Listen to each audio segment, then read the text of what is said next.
Radikalisasi merupakan proses perubahan pemikiran individu atau kelompok menjadi lebih ekstrim dalam bidang politik, sosial, maupun agama dalam organisasi. Radikalisasi berkembang melalui rasa ketidakpuasan terhadap kondisi yang ada, mencari identitas hingga penerimaan ideologi yang membenarkan tindakan kekerasan organisasi.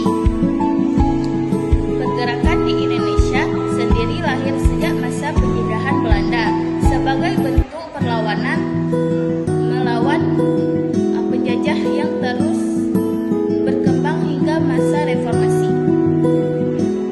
Selanjutnya ada bentuk dan contoh radikalisasi organisasi pergerakan nasional.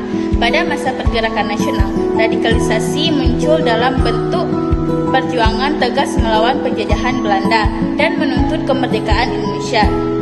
Bentuknya terlihat dari sikap non-kooperatif, yaitu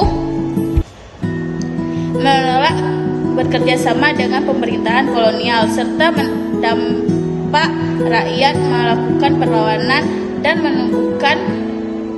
menumbuhkan nasionalisme. Contohnya adalah Partai Nasional Indonesia yang dipimpin oleh Soekarno, PNI, menuntut kemerdekaan penuh bagi Indonesia. Selain itu, Perhimpunan Indonesia yang dipimpin oleh Muhammad Hatta juga menyuarakan kemerdekaan Indonesia di luar negeri.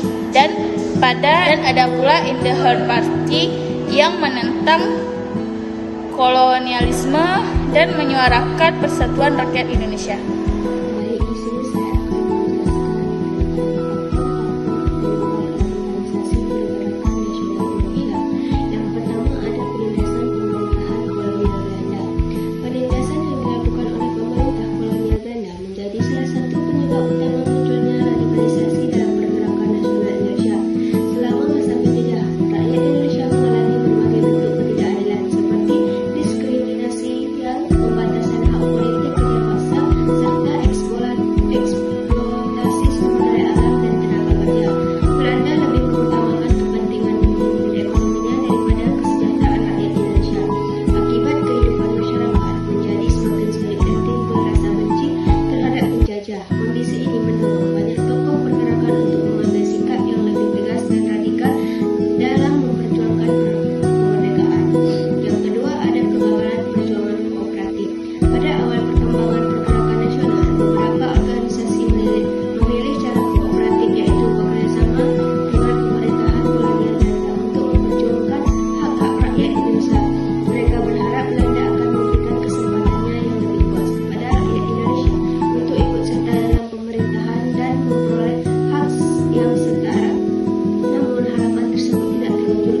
Pemerintahan kolonial tetap mempertahankan kekuasaannya dan sering mengabaikan perjuangan melalui jalur kooperatif dan menimbulkan kekecewaan yang mendalam.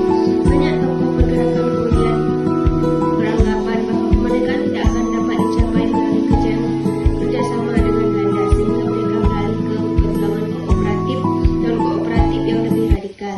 Ketiga, munculnya kaum terpelajar. Perkembangan pendidikan pada awal abad ke-20 melahirkan kelompok kaum terpelajar Indonesia. Mereka memperoleh kesempatan untuk belajar di sekolah modern dan sebagian bahkan melanjutkan pendidikan di luar negeri. Melalui pendidikan mereka memperoleh pengetahuan tentang politik, hukum, sejarah, dan berbagai pemikiran modern. Kaum terpelajar menyadari bahwa penjajahan merupakan bentuk ketidakadilan yang harus dihapuskan. Mereka juga memahami pentingnya persatuan bangsa dalam melawan penjajah. Dalam kemampuan berpikir kritis dan keterampilan berorganisasi, kaum terpelajar menjadi pelopor dalam membangkitkan kesadaran nasional dan mendorong lahirnya gerakan-gerakan yang lebih radikal untuk mencapai kemerdekaan. 4. Adanya pengaruh-pengaruh modern dari luar negeri. Maksudnya berbagai paham modern dari luar negeri turut mempengaruhi perkembangan pergerakan nasional Indonesia. Paham-paham seperti nasionalisme, demokrasi, liberalisme, sosialisme, dan anti-imperialisme memberikan inspirasi kepada